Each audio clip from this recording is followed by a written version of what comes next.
Hi all, tonight we're looking at the Worcester Bosch round heat cell and its problems. You should be able to, well, assuming you've got here for the right reasons, you should know what we're looking at right here. This is the heat cell from the Green Star boilers, not the most modern one, not the compact they do now, but most of them these days. The SI, the RI, the Junior, all those. Pretty good bit of kit really. Some common problems which we'll quickly go through. I don't know why this one was taken out. We'll find out in the next video. We'll chop it apart and you can see a bit more about why these block up. But look, let's just go straight in and say this is a primary heat exchanger. The problems you'll be experiencing here with the problem with this are ribs running across here, so that shows it's overheated. The ribs from inside will be showing through. This one, it's not, so I'm not quite sure why this was taken out. We'll find out. Anyway, okay, secondary heat exchanger problems are your hot water going hot and cold, not enough hot water, things like that. This is not, this is it won't be the primary in that case. The signs of a primary, having problems are the boiler overheating when it's on central heating, not hot water. The boiler overheating and going into lockout when you're running a bath or you're running the hot tap for a long time.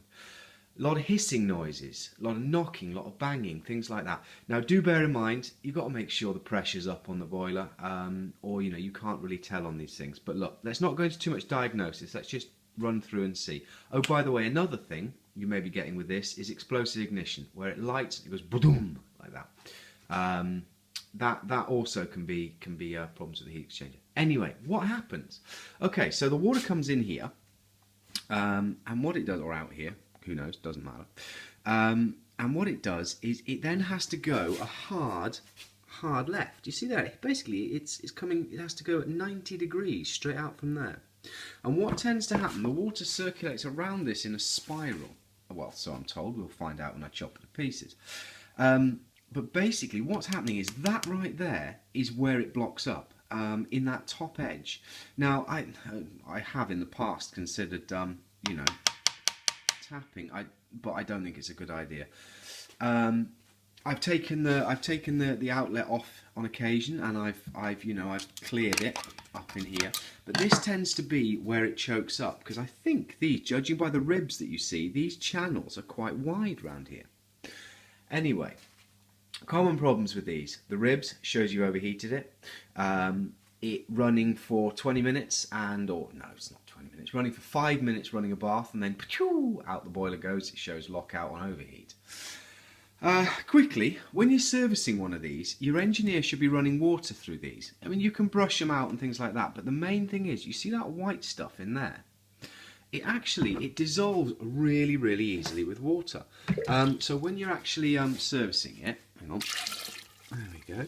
When you're servicing it, you'll find that most of that lot gets washed out and washed away with water. What I tend to do is I'll get a hose pipe, or I'll get a small piece of pipe, and I'll run water in through the flue sample point.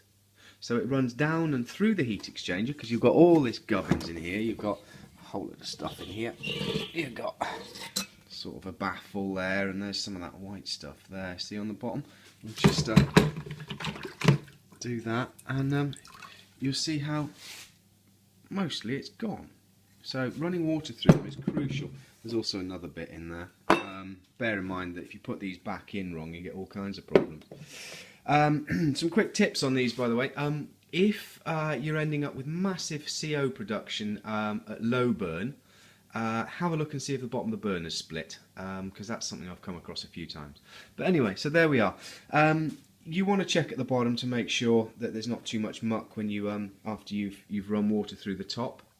But that is a good way of clearing it. Worcester do a kit to clear it. It's a brush that works even better. But on a minor service, that's always a good thing to do, to get water through them. So we want to find out what's wrong with this one. Another way, by the way, one of the things is, I say I've put a screwdriver in and cleared the debris from there. The reality is, in 99% of the cases, with this boiler causing problems with sludge, there's really one quick, simple and easy way to deal with it, and it's that. that stuff right there, because it's going to be circulated continuously through this heat exchanger, which it wouldn't be if it was a secondary, it clears it beautifully. The successes I've had with that, with one of those heat exchangers is, well, I mean, I don't think I've ever not succeeded on those. Very, very good way of dealing with it, and obviously that's suitable for aluminium. That's cast aluminium inside there. They say leave that in for up to a week. You can stretch that a bit, or I've stretched that a bit, with seemingly no ill effects. They're all still running anyway, and have been for years. So there we are. It's a good heat cell. It's an effective heat cell. Very, very efficient. And with the right maintenance, if you keep the pressure up, it's pretty good. Now, we're going to find out what's wrong and what's inside this one. I'm going to cut it to pieces, and we're just going to find out. So, being as I haven't worked out a splice video yet, I'll do it as a separate one.